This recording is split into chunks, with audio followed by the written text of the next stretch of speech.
Fala pessoal, hoje vamos falar sobre a série Falcão e o Soldado Invernal, a segunda do universo Marvel lançada pela plataforma de streaming Disney+.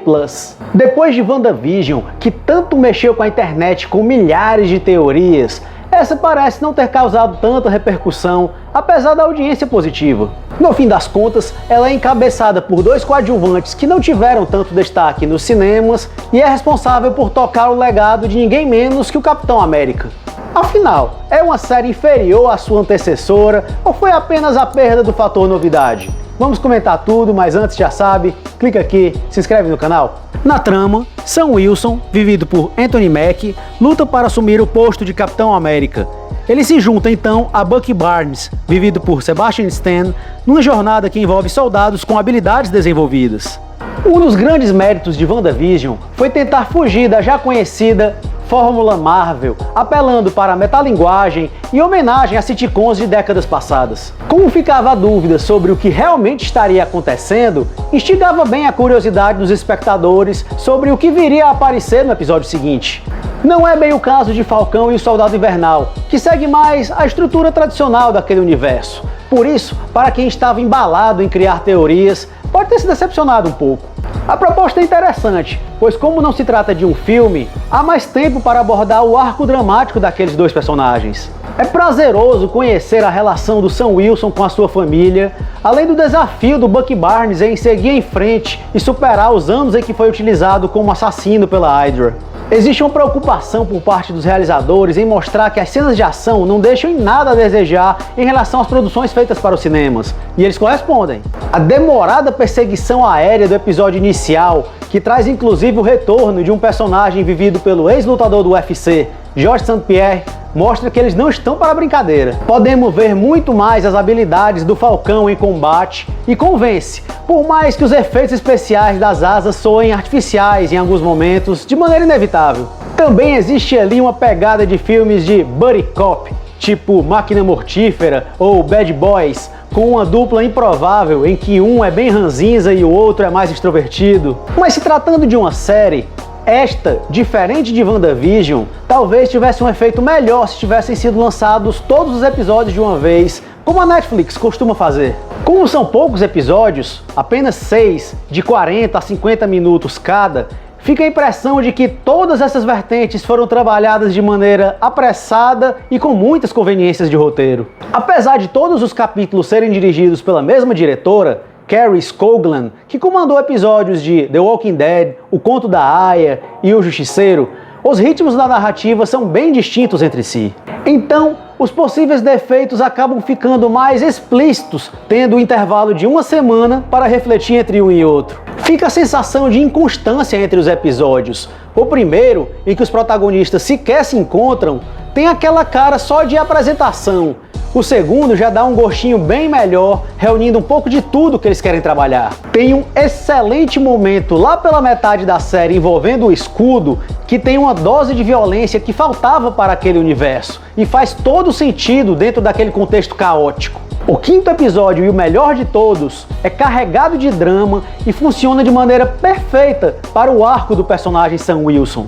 O diálogo dele com o personagem Isaiah, vivido de maneira muito tocante pelo Carl Lumbly, é de uma profundidade e importância ímpar. E o episódio tem até uma cena de treinamento no melhor estilo Rocky Balboa, bem empolgante. Até que o episódio final, que é rodeado de expectativas, conta com cenas de batalhas apenas ok, nada que já não tenha sido visto antes. Há coreografias de lutas convincentes que remetem ao estilo do Capitão América. O espírito do personagem está presente do primeiro ao último segundo. E como o Sam foi o escolhido pelo Steve Rogers como o herdeiro do escudo lá no final de Vingadores Ultimato, fazia sentido trabalhar a sua transformação. E o peso de ter um homem negro como um herói que veste as cores da bandeira dos Estados Unidos, com certeza traz um tom político muito necessário para os dias atuais. Por mais camuflada que esteja a ideia no meio daquele tom comercial da Marvel, existe ali uma crítica à visão separatista dos Estados Unidos,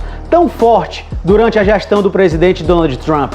E isso recai nos negros desde o período da Primeira Guerra Mundial até atualmente, e os imigrantes também são representados pelos vilões de super soldados. Afinal, quem é vilão mesmo no meio de tudo aquilo? E eis que no já citado Season Finale, a mensagem que o projeto quer transmitir é feita de uma maneira extremamente expositiva. Por mais importante que seja o recado, chega a ser piegas a forma como foi feito. É quando lembramos que se trata da Disney, precisa desenhar de maneira didática para alcançar todas as idades. E ainda assim, tem gente que não entende.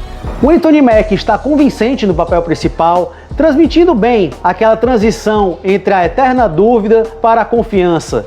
Ele passa a ideia de ser uma boa pessoa, claro, com suas imperfeições. O Sebastian Stan, como Bucky Barnes, parece um pouco estar no modo automático. O personagem já teve muito tempo em tela e agora ele tem a chance de ganhar outras camadas, mas o ator parece se limitar a usar aquela cara de tristeza o tempo todo.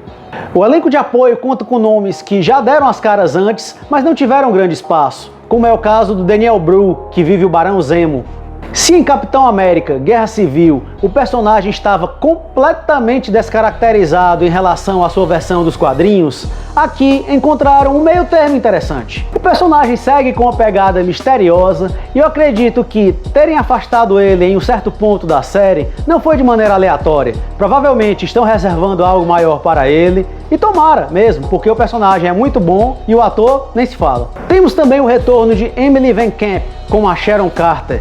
Ela também tem pouco a mostrar, além de imprimir frieza e também mistério, mas é outra que deve ter um espaço maior no futuro breve, ainda que os rumos que encontraram para a personagem são um tanto questionáveis. Mas o grande destaque é Wyatt Russell, filho do casal Kurt Russell e Goldie Hawn, que vive o John Walker, o possível novo Capitão América. Ele alterna a arrogância com a insegurança, com muita precisão. A fisionomia dele ajuda a vê-lo como um vilão por parte do espectador, algo que funcionou muito bem. Funcionou tão bem que o ator recebeu ataques de ódio de todos os lados, precisando até fechar as redes sociais. Pessoal, se o personagem dele arrancou a antipatia de tanta gente, é porque ele fez um ótimo trabalho. Deveria ser óbvio, mas infelizmente não é. Falcão e o Soldado Invernal é uma série que desenvolve bem personagens que talvez não tivessem tal chance nos cinemas.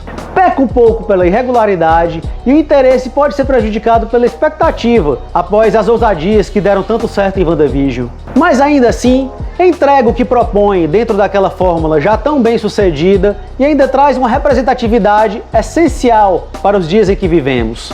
A nota 7. Então é isso, pessoal, obrigado pela audiência. Se curtiram o vídeo, peço que deem um like, não deixe de passar lá no blog Thiago na Tela para conferir um grande acervo de críticas, se inscrevam no canal e até a próxima. Valeu!